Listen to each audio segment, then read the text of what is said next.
Hello everyone, क्या हाल चाल। मैं हूं Nadir Hussain, final year MBBS student in Assam medical college. आज की वीडियो में हम लोग बात करने वाले हैं असम का जितना भी कॉलेजेस है, असम का स्टेट कोटा का सीट मैट्रिक्स, स्टेट कोटा और इंडिया कोटा का सीट मैट्रिक्स के बारे में बात करेंगे।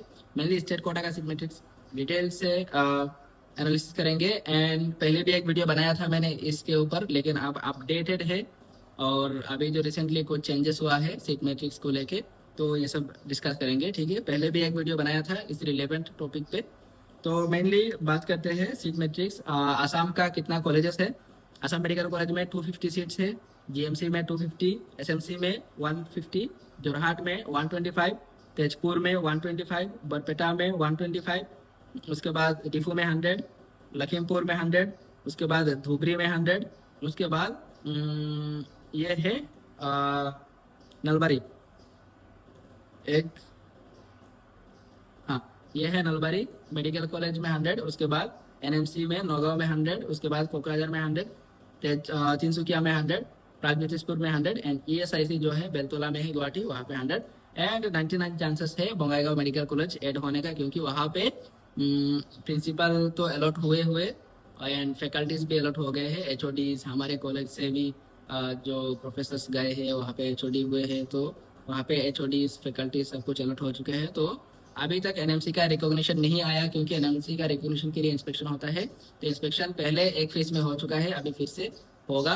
तो एवरी ईयर लास्ट ईयर में ऐसे ही हुआ था। जो प्रागज्योतिषपुर मेडिकल कॉलेज था वो सेकेंड राउंड में ऐड हुआ था, तो इस बार मोस्ट प्रोबेबली फर्स्ट राउंड से पहले ही ऐड हो जाएगा जो बंगाईगांव मेडिकल कॉलेज। ठीक है, तो टोटल ये सब को मिला के टोटल सीट है हमारे पास 1925। ठीक है, टोटल उसमें से 15% जाता है ऑल इंडिया कोटा में एंड 85% जाता है स्टेट कोटा में। तो ऑल इंडिया कोटा में गया 15% 289 एंड स्टेट कोटा में बाकी रहा 1636।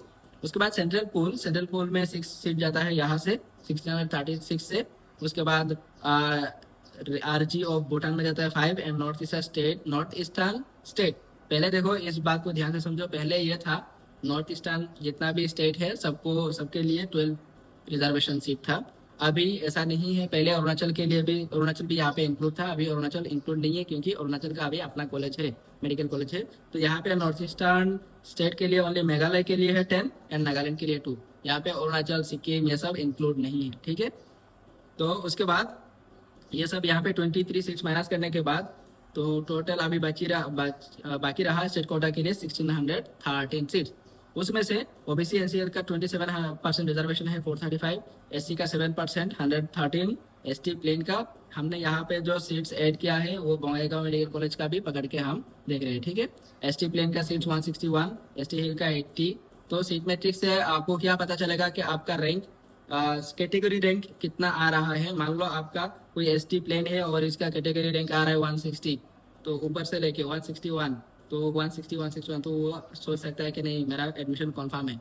ठीक है, तो एसटी हिल और कोई किसी का अगर सेम एसटी प्लेन का 161 यहाँ पे सीट है अप्रोक्सीमेट, तो अगर किसी का 170 आ रहा है कैटेगरी रैंक, मेरिट लिस्ट जब आएगा काउंट करके तो 170 आ रहा है, तो क्या उसको नहीं मिलेगा? नहीं, ऐसा बात नहीं है, उसको भी सीट मिलेगा। कैसे मिलेगा? जो ऊपर वाले जो अच्छा मार्क्स वाले जो एसटी प्लेन वाले हैं वो लोग जाएंगे ऑल इंडिया कोटा में बाहर जाएंगे, और कुछ लोग जो रहेंगे जो जनरल कैटेगरी के अंदर में आ जाएंगे वो लोग जनरल कैटेगरी के थ्रू एडमिशन ले लेंगे। जो एक क्या बोलते हैं खुद ब खुद हो जाता है। जैसे कि मान लो एक प्रोसेस है, कोई एक स्टूडेंट है जिसका मान लो 530 आ रहा है मार्क, और 530 में जनरल स्टूडेंट को मिल रहा है Tinsukia medical college, for example Tinsukia medical college, और वो student Tinsukia medical college select किया तो वो जनरल कैटेगरी के अंदर में आ जाएगा। ठीक है, और अगर वो स्टूडेंट जीएमसी या फिर एएमसी सिलेक्ट कर रहा है तो वो अपने कैटेगरी के हिसाब से आएगा। ठीक है, अपने कैटेगरी के थ्रू मिलेगा, क्योंकि 530 में जीएमसी एमसी नहीं मिलेगा, तो अपने कैटेगरी के थ्रू जीएमसी एएमसी में जाएगा, तो उसका एसटी प्लेन एप्लीकेबल होगा। अगर वो तिनसुकिया सिलेक्ट करता है तो वो जनरल कैटेगरी के अंडर में आ जाता है, जो देखा गया है। ठीक है, उसके बाद एसटी हिल में 5% 80 सीट्स है। उसके बाद एक्स सर्विसमैन के लिए 9 सीट्स, फ्रीडम फाइटर के लिए 2 सीट्स, एक्सट्रीमिट वायलेंस इन असम के लिए 2 सीट्स, उसके बाद मार्चियर्स ऑफ असम के लिए 2 सीट्स, स्पोर्ट्स कोटा में 1 सीट एंड ईडब्ल्यूएस का 6% रिजर्वेशन है 96, तो टोटल हुआ 901। यह सब जाने के बाद ये जो ईडब्ल्यूएस है वो मेनली यूआर के अंडर में ही आ जाता है, तो लेकिन जो हिसाब होता है वो इससे होता है, इसी से 6% लिया जाता है। उसके बाद 1613 से अगर 901 हम माइनस किया तो 712 बाकी रहा जो अनरिजर्व है।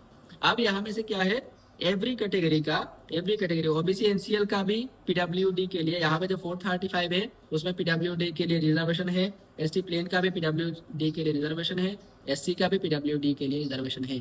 तो कोई अगर किसी स्टूडेंट का अगर एसटी प्लेन है और उसका पीडब्ल्यूडी है तो वो एसटी प्लेन के तहत पीडब्ल्यूडी में आएगा। ठीक है, समझ रहे हो? तो इसी तरह जनरल के लिए भी पीडब्ल्यूडी है, ईडब्ल्यूएस के लिए भी पीडब्ल्यूडी है, रिजर्वेशन है। उसके बाद इस बार अभी जो रिसेंटली अनाउंस किया 2 सीट्स फॉर ऑर्फन।